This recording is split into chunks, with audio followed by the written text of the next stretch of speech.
like the positive combination of group discussion and debate to get more ideas? Exactly, we can say that here we are discussing, here we are giving the time to the people, here we are basically एक दूसरे से बात करना, discussion करना, that can also be the part of brainstorming. But most of the time the main concept of the brainstorming is that you have to use your mind, like अपने दिमाग से सोच लो कि क्या होना चाहिए, like this kind of thing. But if you will start discussing, हाँ एक क्रॉस आइडिया सेशन हो सकता है कि आप अपना आइडिया उसको बताओ, वो आपको बताएंगे, तो we can use that as well. We can debate भी हो सकता है, लेकिन brainstorming is something where that is only happen, ठीक है. It is a ये एक relaxed environment में होता है, and debate is something we cannot able to relax in that case because debate में क्या होता है. हाँ बोलो मैम डिबेट उस सेंस में नहीं मैम कि जैसे कोई एक पॉइंट दिया तो उस पॉइंट को कैंसिल आउट कर सकता है. हाँ नमन सुनो, discussion we can do, not debate exactly, but discussion we can do with each other. मतलब एक दूसरे के साथ हम डिस्कशन करेंगे, एक दूसरे को अपने पॉइंट्स बताएंगे, उनके पॉइंट्स को सुनेंगे, ठीक है. फाइनली अगर ऐसा लगेगा कि कुछ सॉल्यूशन निकल सकता है या कुछ बेटर आइडिया मिल सकता है तो वी कैन डू. जैसे अब जैसे जो मिशन, जो आपने मूवी देखा होगा Mangal, mission Mangal I guess, right. तो उसमें क्या कंसेप्ट था कि भाई मंगल तक कैसे पहुंचा सकते हैं हम लोग, by using the जैसे फ्यूल को ऑन ऑफ करके, something like that. So in short the so many, एकदम से आइडिया कैसे आया, उसको तो आया था बिल्कुल पूरी बनाते like that is the concept. But still what I just want to tell you that यहाँ पर ब्रेनस्टॉर्मिंग में आपका बस वही होना चाहिए कि आपका दिमाग स्थिर होना चाहिए, आइडिया पे फोकस करना है, कुछ नया निकालना है, दिमाग में जोर डालना है, डिस्कशन करना है, स्टोरी खत्म. ब्रेनस्टॉर्मिंग रिलैक्स एनवायरनमेंट दीजिए, लोग जहां पर स्ट्रेस में ना रहे, डिप्रेस ना रहे, बल्कि they will use their healthy mind, ठीक है. तो कहते हैं ब्रेनस्टॉर्म, ठीक है. The next one is the focus group. Focus group is something जहां पर जो आइडियाज जनरेट होगा दैट विल बी बेसिकली, इसमें क्या होता है देखो, in a focus group the moderator focuses the group discussion on whatever issues are being examined. जैसे ब्रेनस्टॉर्मिंग में क्या कंसेप्ट था कि हमें जैसे कोई आइडिया निकालना है, कोई भी आइडिया से रिलेटेड, कोई बिजनेस शुरू करने के लिए आइडिया, कुछ भी नया प्रोडक्ट शुरू करने के लिए कौन सा idea, right. But here in the focus group में क्या कंसेप्ट होगा कि कोई भी जो भी प्रॉब्लम है, जैसे मान लीजिए कि गार्बेज रिलेटेड प्रॉब्लम है, वाटर लॉगिंग की प्रॉब्लम है, ठीक है. अब वाटर लॉगिंग की प्रॉब्लम है तो वो इशू आ गया सामने, अब इस इशू को सॉल्व कैसे करेंगे, तो इसके लिए यहाँ पर डिस्कशन होता है, एक दूसरे से डिबेट होगा कैसे प्रॉब्लम सॉल्व करें. सो that is here in the focus group. Focus group is something which is, उनका मेन फोकस किस चीज पे होगा कि हम प्रॉब्लम को कैसे सॉल्व करें, और उस प्रॉब्लम को सॉल्व करने के लिए एक दूसरे से डिस्कशन करना, डिबेट करना, प्रॉब्लम सामने है, उस प्रॉब्लम को हटाना है, उसको हटाने के कैसे कैसे आइडियाज निकालेंगे. So that is the work of focus group. In the brainstorming, the atmosphere is created like that where you are going to use your conscious mind for generating the ideas. आई बात समझ में. तो focus group is जहां पर अपने अपने knowledge के हिसाब से लोग डिस्कशन करेंगे, अपनी अपनी बातें रखेंगे, ठीक है. अब यहाँ पर आंसर्स, मतलब एक हो सकता है आंसर क्वेश्चन सेशन भी हो सकता है कि कोई क्वेश्चन पूछे, कोई आंसर दे रहा हो, like this. So that is going to happen in the focus group and this group is specifically for solving the problem. Clear हो गई बात. तो ब्रेनस्टॉर्मिंग फोकस ग्रुप से भी आइडियाज जनरेट होगा. इंट्यूशन इज समथिंग जो हमारे दिमाग में because of our personal experience, because of our unexpected events कह सकते हैं, या फिर कुछ लेटेस्ट कुछ ऐसा न्यूज चल रहा हो, मतलब intuition is something which comes from our mind, मतलब कि हमें ऐसा लग रहा है, that is not sure that is going to happen, but sometime our intuition is so strong that we are able to determine that this can be happen in the future. So in short, the role of intuition is something where that is a cognitive process. Cognitive is something that is a learning process. बचपन से जो सीखते आए, बचपन से जो जानते आए, या फिर 2 सालों में ये जो चीज को हमने सीखा. कॉग्निटिव इज समथिंग जो आपका कॉन्टिन्यूसली चलता रहे, सीखने का प्रोसेस. आ रही बात समझ में. सो कॉग्निटिव लर्निंग के थ्रू जो आपका नॉलेज है, जो आपने धीरे धीरे एक्वायर किया है, ग्रेजुअली एक्वायर किया चीजों को, आपका पास जो एक्यूमुलेटेड नॉलेज है, यानी देखो पढ़ते तो यहाँ सब है, सारी चीजें याद नहीं होती ना, कुछ चीजें दिमाग में हमेशा रहती है, कुछ नॉलेज हमेशा दिमाग में रहती है, बेसिक चीजें या कुछ भी. सो जो हमारे पास एक्यूमुलेटेड नॉलेज है या फिर जो एक्सपीरियंस है, जो परसेप्शन जो डेवलप हमने कर रखा है, ठीक है, टेम्पररी की बात नहीं कर रही हूँ, परमानेंट वे में जो सोच चला आ रहा है उसके थ्रू इंट्यूशन आता है हमारे दिमाग में। क्लियर है ना? इंट्यूशन परमानेंट थॉट प्रोसेस से आता है, जो आपका परमानेंट थॉट प्रोसेस है, जो आपके पास एक्यूमुलेटेड एक्सपीरियंस है, जो आपने बचपन से जो चीजों को सीखा होता है, जो आपके दिमाग में हमेशा रहता है, from all these things we are able to get the intuition, उन्हीं सब चीजों के थ्रू आता है। आई बात समझ में?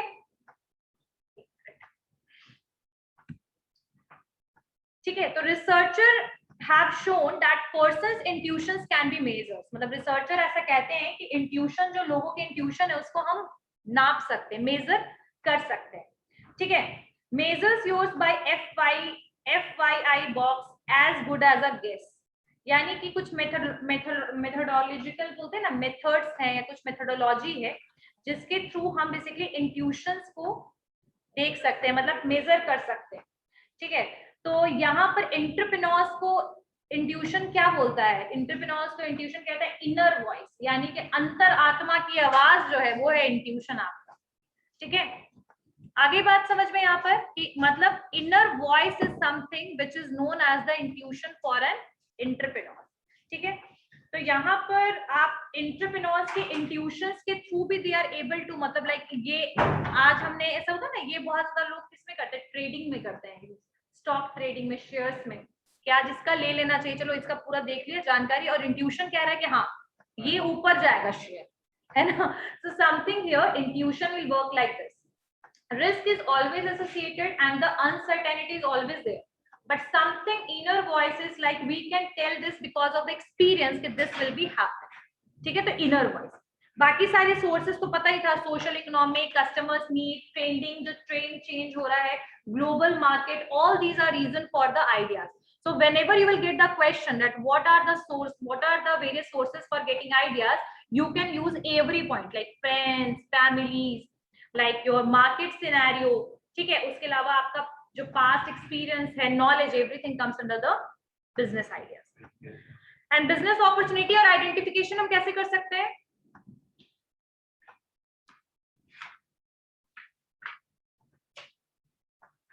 एक और क्वेश्चन कराया था ना, criteria for selecting a particular business opportunity, वो कैसे कर सकते हैं?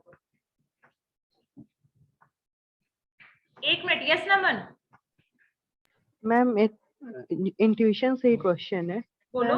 इंट्यूशन और परसेप्शन में क्या डिफरेंस होगा फिर?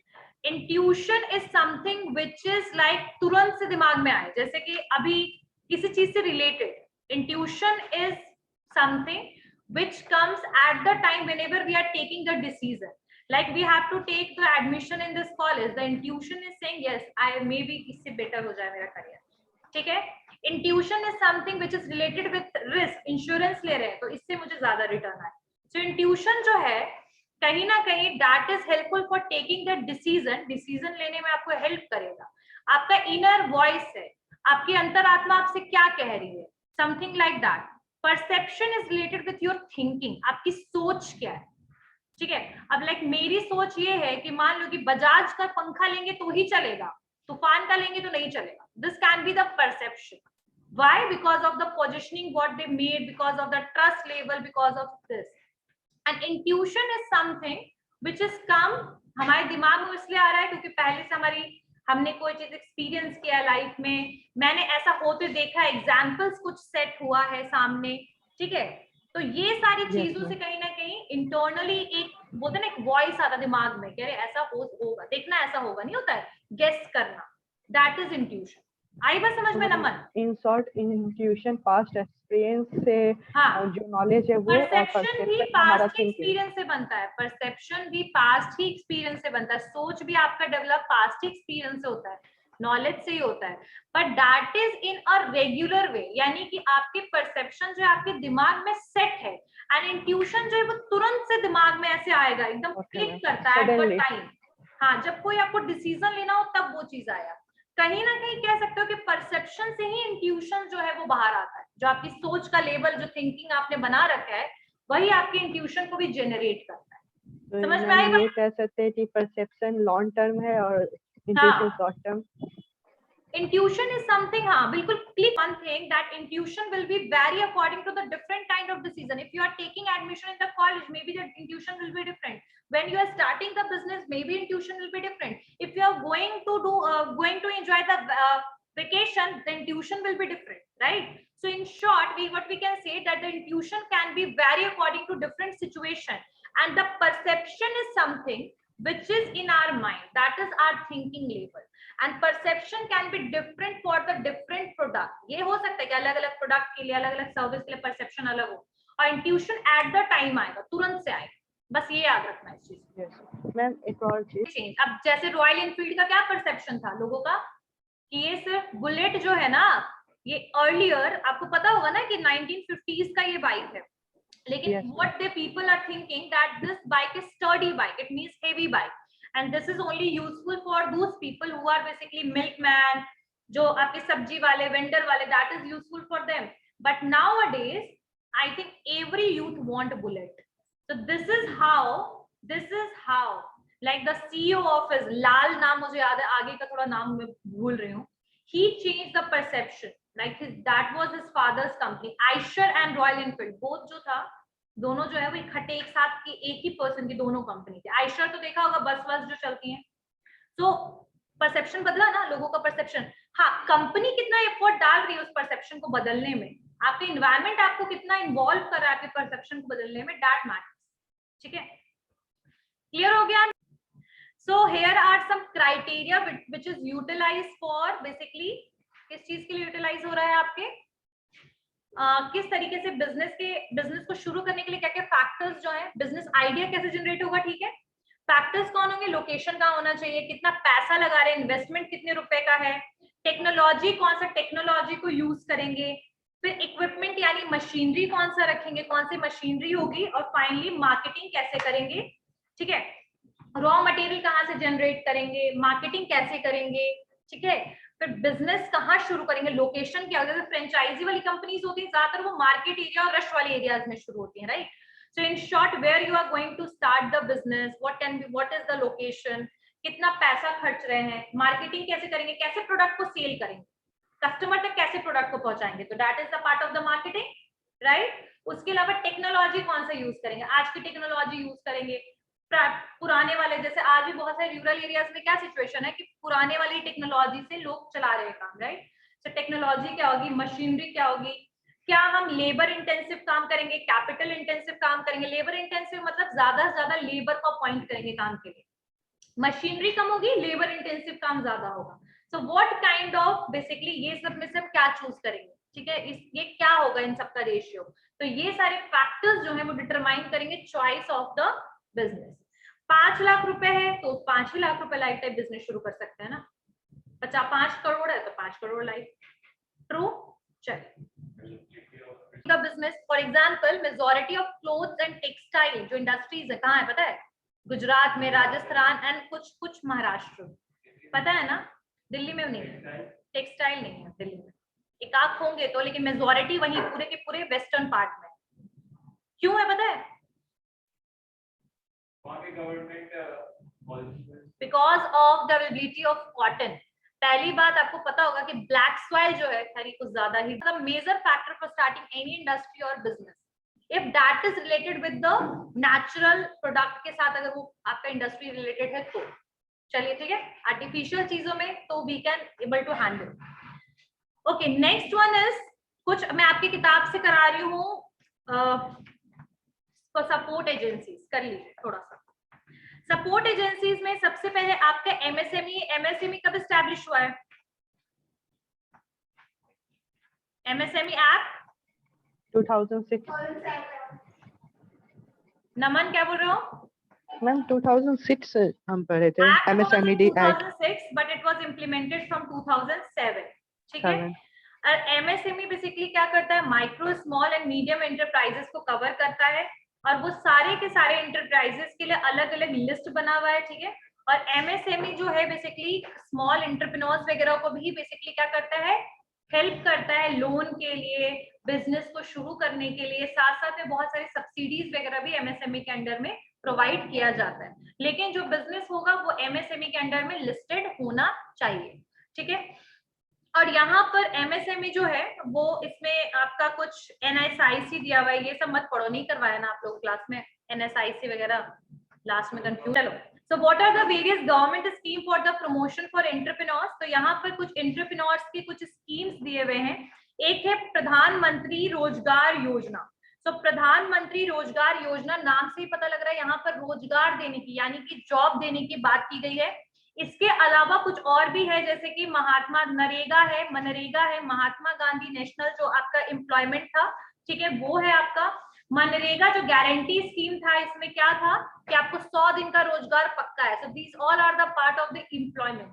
सो PMRY की अगर हम बात करें तो 1993 15 अगस्त 1993 को इसको लाया गया और इसको कब लॉन्च किया गया? 2 अक्टूबर 1993 में।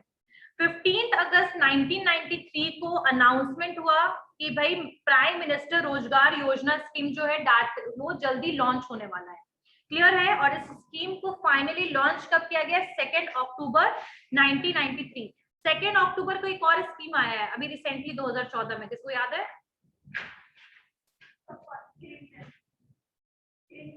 क्या आया था ऑनलाइन क्लास 2 अक्टूबर 2014 को?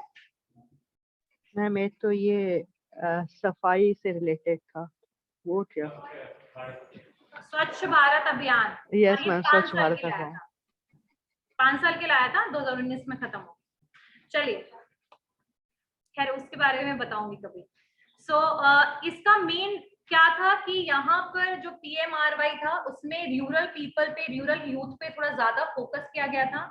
वैसे यूथ जो एलिजिबल हैं जॉब के लिए and they are not able to get the job, उनको जॉब दिलवाना, उनको ट्रेनिंग दिलवाना, ठीक है, और उसके बाद उनको सेल्फ एम्प्लॉयमेंट के लिए मोटिवेट करना, यानी खुद का वो बिजनेस शुरू कर पाए इसके लिए मोटिवेट करना, और बोल सकते हैं अनएम्प्लॉयड जो एजुकेटेड पीपल है उनको जॉब देना इनका मेन एम था।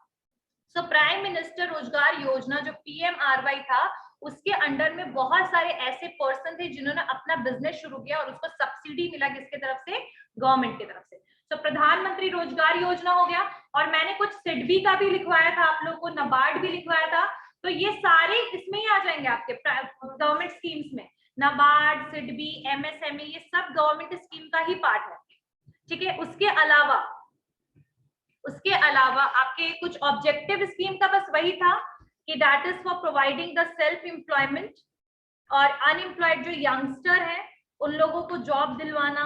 उसके अलावा कुछ इन लोगों ने PMRY को इम्प्लीमेंट करने के लिए कुछ नॉन गवर्नमेंट ऑर्गेनाइजेशन का भी हेल्प किया था, non government organisation that help in the implementation of the PMRY scheme in India. Next जो है, अब यहाँ पर कुछ एलिजिबिलिटी फैक्टर्स दिया हुआ था कि इसमें ये स्कीम के अंडर में कौन कौन लोग आ रहे थे। PMRY के अंडर में जो एज ग्रुप था वो था 18 से 40 साल। क्या था? 18 से 40 साल, यानी 18 ईयर्स से 40 ईयर्स के जो लोग जो अनएम्प्लॉयड हैं वो इस स्कीम के अंडर में आ रहे थे, ठीक है। और SC/ST के लिए 5 ईयर्स का रिलैक्सेशन था and that is for 45 years. और क्वालिफिकेशन क्या होना चाहिए? मैट्रिक यानी 10th की परीक्षा, 10वीं पास होने चाहिए, जो भी होंगे बच्चे या फिर जो भी है 10वीं पास होने चाहिए, या फिर ITI क्या होता है पता है? इंडस्ट्रियल ट्रेनिंग इंस्टीट्यूट, जो आपके यहीं पर आपने देखा होगा विमेन ITI यहाँ पर है, ITI भी है, women ITI is also there, women polytechnic is also there. So polytechnic and ITIs are something, basically they are giving the training for how we can operate the tools, basic tools वगैरह जो होता है ना, जैसे electricians वगैरह जो भी, they can take the certificate from ITI, मतलब वहां पर उनको ग्राउंड लेवल पे जो काम होता है वो सिखाया जाता है। तो या तो पर्सन जो है वो मैट्रिक पास हो, या तो वो ITI से पास हो, पॉलिटेक्निक किया हो, ठीक है। और लगभग जो, और गवर्नमेंट स्पॉन्सर्ड टेक्निकल कोई भी course, government sponsored technical course में आपका एक PMKVY का भी आ जाएगा, प्रधानमंत्री कौशल विकास योजना, जिसमें 6 महीने के लिए ट्रेनिंग प्रोग्राम दिया जा रहा था। तो वैसे अगर कोई ट्रेनिंग प्रोग्राम किसी पर्सन ने कर रखा है तो वो भी इस आपके PMRY के अंडर में आ जाता, ठीक है। खैर वो बाद में आया, PMKVY जो था वो बाद में आया, but I am just giving the example that प्रधानमंत्री रोजगार योजना में कौन कौन से लोग एलिजिबल थे? जिनकी उम्र 18 से 40 साल हो, और 5 साल for SC/ST extended, 5 years extended. And second is like that person, उसका क्वालिफिकेशन क्या होना चाहिए? या तो 10वीं पास, या तो ITI, या फिर उसने कहीं 6 महीने का, हाँ पॉलिटेक्निक, या 6 महीने का उसने कहीं पर भी गवर्नमेंट के द्वारा स्कीम को, मतलब गवर्नमेंट के द्वारा स्कीम के अंडर में कोई कोर्स या स्किल या फिर कोई ट्रेनिंग लिया, वो भी इसी के अंडर में आएगा। ठीक है, ठीक है। पॉलिटेक्निक 3 इयर्स के लिए नहीं होता है, 1 ईयर के लिए होगा पॉलिटेक्निक, और 10th के बाद होता है डिप्लोमा पॉलिटेक्निक, ये सब 10th के बाद ही होता है। ठीक है, सो यहाँ पर रेसिडेंसी क्या होना चाहिए उस पर्सन का, जो एरिया में उसने बिजनेस शुरू करना है या फिर जो एरिया में है वो 3 साल से वो उस एरिया में रह रहा हो। ठीक है, सो परमानेंट रेसिडेंट होना चाहिए, यानी उसका खुद का वहां पर होना चाहिए रेसिडेंट, या फिर वो पर्सन जो है वो जैसे होता नहीं कि जैसे बिहार के डोमिसाइल कहते हैं, है ना, डोमिसाइल कहते हैं ना कि आप यहाँ के परमानेंट क्या हो, आवासी, या कुछ कहते हैं ना परमानेंट पर्सन यहाँ के, तो परमानेंट रेसिडेंट होना चाहिए उस एरिया का एटलीस्ट 3 साल। और डॉक्यूमेंट में क्या क्या चीजें चाहिए, राशन कार्ड वगैरह होना चाहिए आपके पास, एड्रेस प्रूफ के लिए राशन कार्ड वगैरह, ठीक है, या आजकल तो आधार कार्ड चलता है। और उसके बाद फिर आपका रेसिडेंसी, और जो फैमिली का इनकम होना चाहिए वो 40,000 रुपया पर साल होना चाहिए, यानी कि आपके घर में गरीबी होनी चाहिए, 40,000 रुपया होनी चाहिए, नॉट इन दैट सेंस, यानी ऐसा ना हो कि वो पर्सन जो है वो already he is from the effluent family and he is taking the benefit of PMRY। जिसके घर में इनकम 40,000 होगी पूरे के पूरे आपके किसमें, ईयर में, वो पर्सन ही इसके अंडर में एलिजिबल होगा। एक minute, yes, batch 1 roll number 10। और ये जो एलिजिबिलिटी क्राइटेरिया, एज समझ में आया, क्वालिफिकेशन, रेसिडेंसी, फैमिली इनकम 40,000 तक, ठीक है।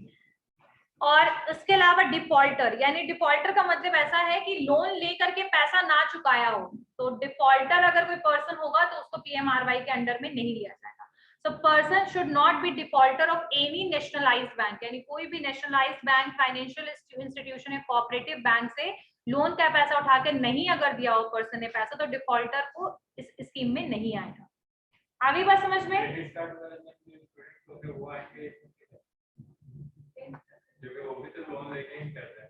हाँ, तो आपको तो बिहार सरकार ने दिया ना।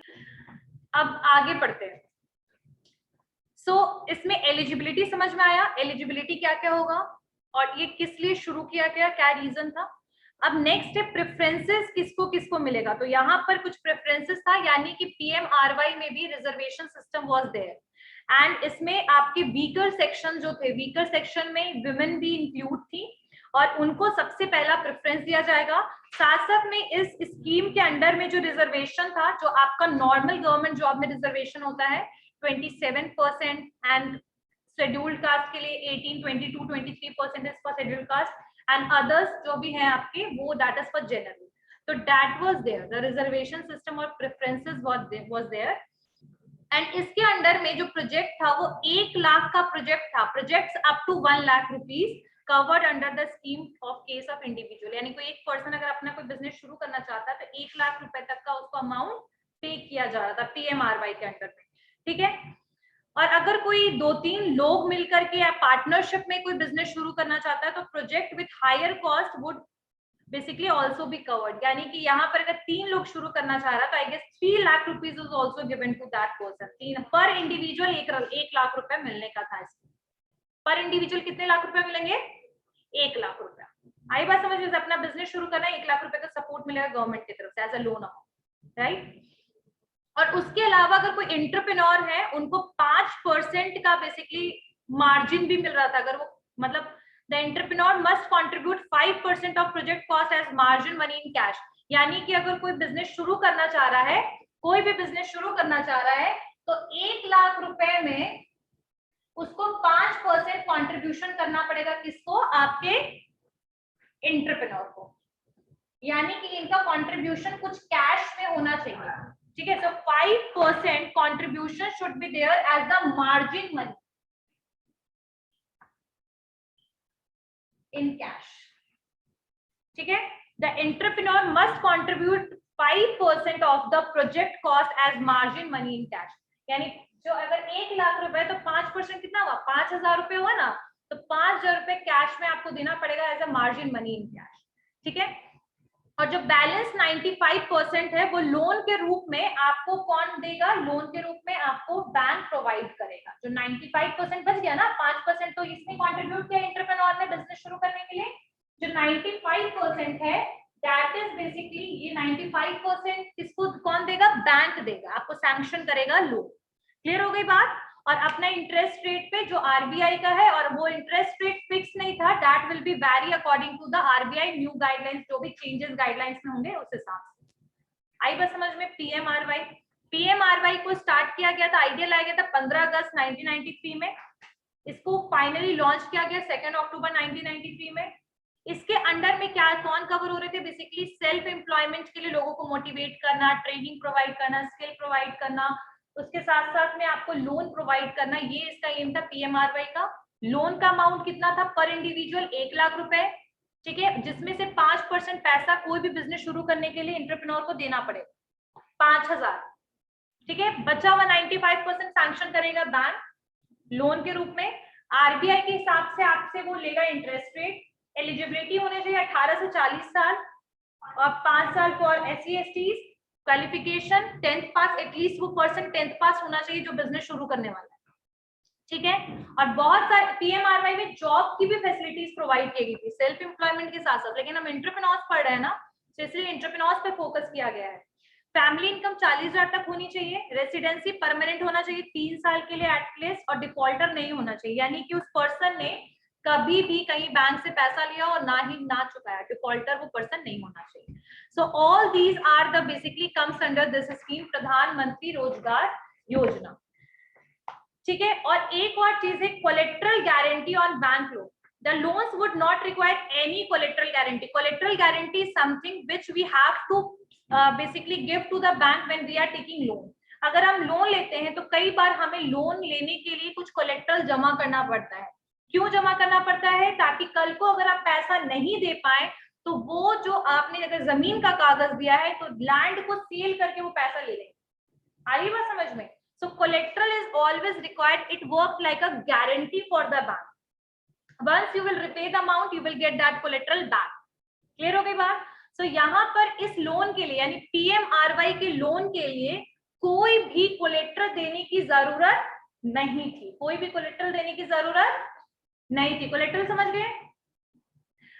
अब बस यहाँ पर था only assets created under scheme would be hypothecated mortgage placed to the bank, लेकिन कोलेट्रल देने की जरूरत नहीं थी। लेकिन लोन से जो भी एसेट लिया होगा आपने, यानी उस लोन के पैसे से अगर आपने जो भी काम किया होगा, मान लो एक मशीनरी ही लिया होगा, तो मशीनरी को एज उसके कागज को वो रख लेगा, प्लेज कर लेगा। जैसे बहुत लोग का सुना होगा आप लोगों ने केस के, जैसे कार लेते हैं लोन पे तो कार का जो कागज होता है ना वो बैंक के पास रहता है।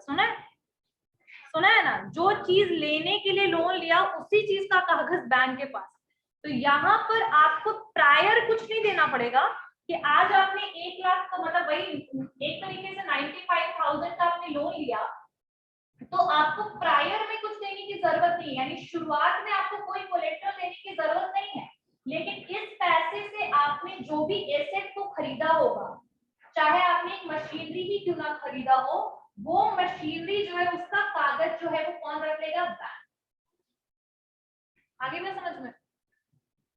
शुरुआत में कुछ देने की जरूरत नहीं है, बिना कुछ दिए मिल जाएगा लोन। लेकिन जो चीज उससे खरीदोगे, ऐसा नहीं कि 95,000 को पता लगा कि 95,000 को आप लोगों का कोट है जो गवर्नमेंट आपको देती है। जैसे बहुत सारे एजुकेशन लोन में भी आपको क्या मिलता है? सब्सिडी मिलता है। क्या मिलता है? सब्सिडी। जैसे 50,000 रुपए लमसम आपको सब्सिडी का अमाउंट मिल गया, तो मान लो आपको 4.5 लाख रुपए लोन देना था, आपको कितना देना पड़ेगा? 4 लाख। तो उसको कहते हैं सब्सिडी, ठीक है। बहुत जगह पे आपको पता होगा गैस सिलेंडर पे भी सब्सिडी मिलता है ना? तो हाँ, तो सब्सिडी जो है यहाँ पर जो गवर्नमेंट ऑफ इंडिया है वो 15% आपको सब्सिडी देगा प्रोजेक्ट पर, ठीक है, अगर टू द सीलिंग ऑफ ₹7,500 पर एंटरप्रेन्योर। यानी कि यहाँ पर एक चीज आया है, ध्यान दीजिएगा, 95,000 के, ध्यान दीजिएगा 90, ऐसे तो गवर्नमेंट बोल रहा है 15%, ठीक है। कितना देगा सब्सिडी? 15%। ये किताब से बता रही हूँ, इसको ध्यान से देखिएगा। 15% सब्सिडी देने की बात कौन कर रहा है? Government of India. ठीक है। अब गवर्नमेंट ऑफ इंडिया जो है वो 15% देगा, लेकिन लिमिट कितना लगा दिया उसने, 7500। यानी कि ऐसे तो लिमिट था 1-1 लाख रुपए सबको देने का पर पर्सन का, तो जरूरी नहीं सब 1 लाख ले, कोई 20,000 को 25,000 को 30,000 ले सकते हैं ना। तो उस हिसाब से 15% कैलकुलेट होगा। लेकिन अगर किसी ने मान लो कि 90,000 ले लिया होगा, एग्जाम्पल है मान, किसी ने 90,000 लोन लिया, तो 90,000 का 15% जो है वो इस अमाउंट से एक्सीड कर रहा है, तो फाइनली आपको 7500 ही रुपए मिलेगा सब्सिडी। लेकिन अगर आपका 7500 से नीचे अगर कोई अमाउंट आ रहा है तो वो उतना अमाउंट मिलेगा। यानी मैक्सिमम लिमिट या तो 7500 होगा या तो 15%। मैक्सिमम लिमिट क्या होगा सब्सिडी का गवर्नमेंट ऑफ इंडिया का, या तो 7500 या 15%। समझ आया ये कंसेप्ट की नहीं आया? जैसे होता है ना कि अगर आपने कभी मोबाइल फोन लिया तो 3,000 रुपए ऑफ मिल रहा है आईसीआईसीआई के क्रेडिट कार्ड पे, एग्जाम्पल, लेकिन 3,000 रुपए जो है अप टू है, अप टू 3,000 अगर आपने, और अप टू 3,000 और 10%, अप टू 3,000 और 10%, यानी अगर 10,000 का सामान लोगे तो 1,000 रुपए ऑफ मिलेगा, 20,000 का सामान लोगे तो 2,000 का ऑफ मिलेगा, 30,000 का सामान लोगे तो 3,000 ऑफ मिलेगा। लेकिन अगर आपने 35,000 का सामान लिया ना तब भी 3,000 रुपए ऑफ मिलेगा, क्योंकि उसमें लिमिट लगा हुआ है, या तो 10% होगा या तो 3,000 होगा। उससे ऊपर में लोगे तो भी 3,000 मिलेगा, क्योंकि मैक्सिमम रिटर्न ही 3,000। तो यहाँ कहने का मतलब या तो 15% डिस्काउंट देंगे, गवर्नमेंट ऑफ इंडिया सब्सिडी मिलेगा, या तो 7500। आई बात समझ में? अब आया समझ में ना, एक लिमिट लगा दिया कि 15% या तो 7500। 60,000 जिसका है उसका कितना हुआ, 9,000 हुआ ना, 9,000 नहीं मिलेगा, 7,500 रुपए सब्सिडी मिलेगा। 50,000 रुपए लिया लोन, 7,500 हुआ, 7,500 रुपए मिलेगा। आई बात समझ में? 40,000 रुपए लिया, 6,000 रुपए हुआ, 6,000 रुपए 15% कैलकुलेट होगा, फिर 7,500 रुपए नहीं मिलेगा, फिर 15% कैलकुलेट होगा, क्योंकि 7,500 से नीचे कम हो गया अमाउंट। आगे एक बात क्लियर हो गया ना, समझ में आया? Everyone, online class and offline class clear हो गया? सब्सिडी कैसे कैलकुलेट करना था इसमें? Yes ma'am. चलिए, अब रिपेमेंट शेड्यूल क्या था? रिपेमेंट शेड्यूल था 3 to 7 ईयर्स, 3 से लगभग 7 साल का था। और मतलब इसका जो, और स्टार्टिंग में इनिशियल आप कितने दिन में पैसा पे करना था, यानी इनिशियल जो आपको इंस्टॉलमेंट देना था वो कितने दिन में देना था, लोन का पैसा कितने दिन में देना था, तो 6 to 18 मंथ के बीच में, वो भी बैंक डिसाइड करेगा। यानी कि जो आपका टेन्योर होगा रिपेमेंट का, वो टेन्योर होगा कितना से कितना साल, 3 साल से 7 साल। लेकिन जो अमाउंट स्टार्टिंग में जो इनिशियल अमाउंट देने का टाइम आएगा, that will be under the 6 to 18 months. 6 से 18 महीने के बीच में आपका पहला किस्त या इंस्टॉलमेंट देना है, 7 इयर्स। ठीक है। उसके अलावा इस यहाँ पर इस पीएमआरवाई में ट्रेनिंग भी फैसिलिटीज प्रोवाइड किया जा रहा था। तो स्कीम जो था वो ट्रेनिंग भी दे रहा था एंटरप्रेन्योर्स को आफ्टर द लोन। ठीक है, लोन जैसे ही सैंक्शन हो गया, लोन यानी सैंक्शन मतलब लोन पास हो जाना, लोन पास होने के कहते हैं लोन सैंक्शन होना। ठीक है, जैसे ही लोन पास हुआ, मिल गया पैसा 95,000 रुपए मुझे। अब मुझे ट्रेनिंग भी कौन देगा, पीएमआरवाई, प्रधानमंत्री रोजगार योजना के अंडर में मुझे क्या मिलेगा, ट्रेनिंग भी दिया जाएगा। ठीक है, क्योंकि ट्रेनिंग क्यों दिया जाएगा, क्योंकि now I am going to start my own business, so एक तरीके से गवर्नमेंट के एक सपोर्ट सिस्टम की तरह I will get the training. ठीक है, उसके अलावा कुछ और भी इनपुट्स क्या था, जैसे स्टेट गवर्नमेंट्स है, ठीक है, यूनियन टेरिटरी गवर्नमेंट्स है, वो आपको कुछ इंफ्रास्ट्रक्चर सपोर्ट प्रोवाइड कर सकती है, जैसे इंडस्ट्रियल साइट्स वगैरह, शेड्स वगैरह, शॉप्स वगैरह, वाटर वगैरह की जो फैसिलिटीज वगैरह जो होती है आपके एंटरप्रेन्योर्स को, वो उतना वो सपोर्ट करेगी। ठीक है, उसके अलावा भी आपको कुछ कॉन्सेशनल रेट पर कुछ वेंचर वगैरह अर्बन एरियाज में प्रोवाइड करने में आपको वो हेल्प करेगी। So in short, with this PMRY scheme, you are not going to get help from the central government, but you will get the help from state government as well, right? So in short, clear हो गया ना कि प्रधानमंत्री रोजगार योजना में क्या क्या स्कीम था। एलिजिबिलिटी ध्यान रखिएगा, कैसे मिलेगा लोन, किसको मिल सकता है लोन, कब शुरू हुआ, और इसके अंडर में मतलब किस तरीके से लोन की सुविधा मिल रही थी, कोलेट्रल का क्या सीन था, सब्सिडी गवर्नमेंट की तरफ से क्या प्रोवाइड हो रहा था, और साथ साथ में ट्रेनिंग स्कीम, रिशेड्यूल करना है मतलब वापस रिपेमेंट का क्या सीन था, तो ये काफी है, मतलब आई थिंक कि मुझे लगता है PMRY क्लियर हो गया होगा सबको। तो that is a part of the government scheme. Clear होगी बात? Okay, next